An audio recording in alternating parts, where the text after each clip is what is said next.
نحمده ونصلي على رسوله الكريم اما بعد فاعوذ بالله من الشيطان الرجيم بسم الله الرحمن الرحيم قد افلح المؤمنون الذين هم في صلاتهم خاشعون آمنت بالله صدق الله العظیم۔ جس موضوع پر ہم ابھی گفتگو کریں گے، یہ موضوع پاک و ہند میں خاص طور پہ زیر بحث ہے، اور جو فرقہ باطلہ ہیں ان کے باطل ہونے کی علامت میں سے بڑی علامت ہے ہی یہ کہ وہ چند مسائل پر ہر وقت ہر جگہ لڑتے اور مرتے نظر آتے ہیں۔ جو نجات پانے والی جماعت ہے وہ پورے دین کی دعوت دیتی ہے، جو فرقہ باطلہ ہیں چند مسائل کو عنوان بنا کر لوگوں کو پریشان کرتے پھرتے ہیں۔ کسی نے اہل بیت کے ساتھ محبت کا دعویٰ کر کے اپنی باطل دعوت کو لوگوں کے سامنے پیش کرنا شروع کیا۔ تحریر، تقریر، مجالس، ہر جگہ پر یہ عنوان انہوں نے چھیڑا۔ اہل بیت کے محبت میں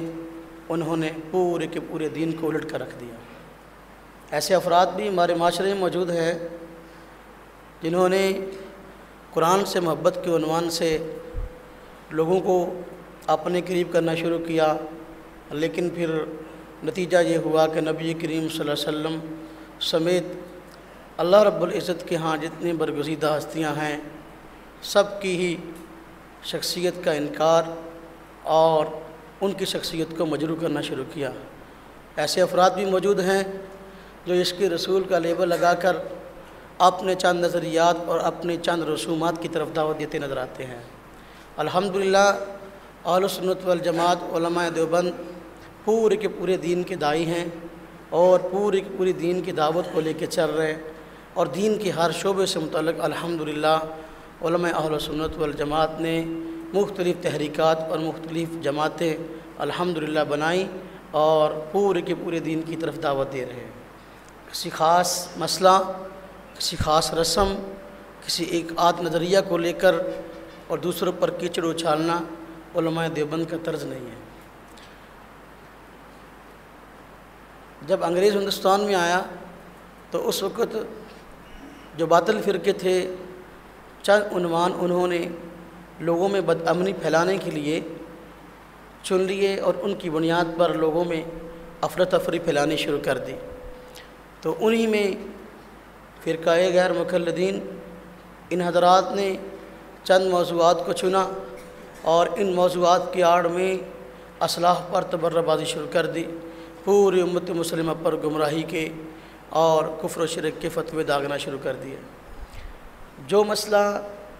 عام طور پر زیر بحث یہ حضرات لائے ان میں یہ مسئلہ رفع الیدین اور اس کے ترک کا ہے۔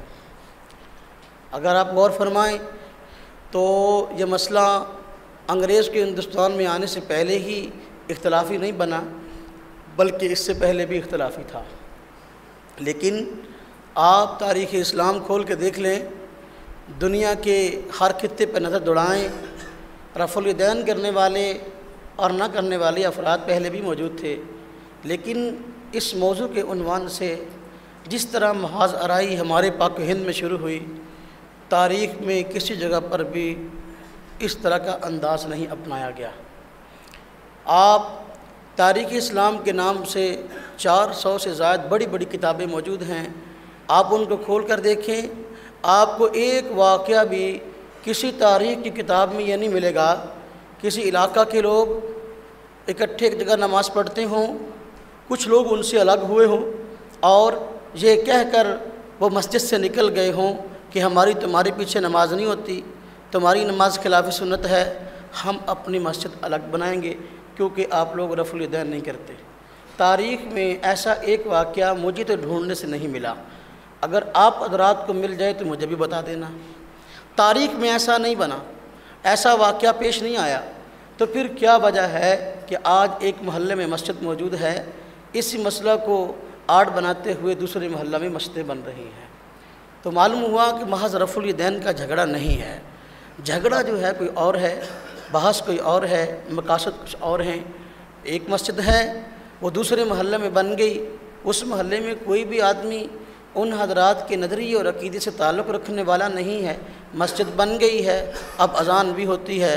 جماعت کے لیے امام صاحب موجود ہیں، لیکن نماز پڑھنے کے لیے نمازی کو مسجد میں نہیں آ رہا، اس کے انتظار میں بیٹھے ہیں کوئی نمازی آئے تو ہم جماعت کروائیں۔ تو دیکھو یہ صورتحال ہے۔ اگر نمازی مسجد میں ہیں بھی تو مسجد کے اوپر 8 سپیکر لگے ہیں اور نیچے نمازی 2 ہیں، سپیکر 8 ہیں، نمازی 2 ہیں، تو اس سے آپ مقاصد کا اندازہ لگا سکتے ہیں کہ ان حضرات کے مقاصد کیا ہیں۔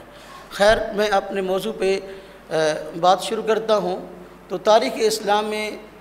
مسئلہ رفع الیدین اور اس کے ترک کی وہ اہمیت نہیں رہی جو اہمیت ان حضرات نے لوگوں کے دلوں میں ڈالی ہے، اور جس انداز سے ان لوگوں نے اس مسئلے کو اچھالا تو یہ انداز تاریخ میں کبھی اپنایا نہیں گیا۔ اس مسئلے پہ ہم پہلے تھوڑی سی بات کرتے ہیں، اس کا بنیادی تعارف کیا ہے، یہ مسئلہ ہے کیا، پھر آگے انشاءاللہ دلائل کی بات بھی آئے گی۔